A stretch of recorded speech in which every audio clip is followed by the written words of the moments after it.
কেমন লাগছে? আনন্দ খুশিতে আমাদের আত্মহারা হয়ে যেতে ইচ্ছা হচ্ছে, যেহেতু এই স্বৈরাচারী সরকার এই বাংলাদেশের মাটি থেকে বিদায় নেবে।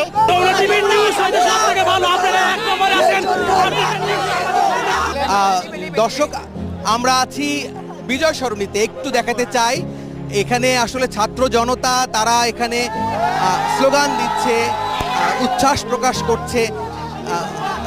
তারা জড়ো হয়েছেন ঠিক বিজয় সরণির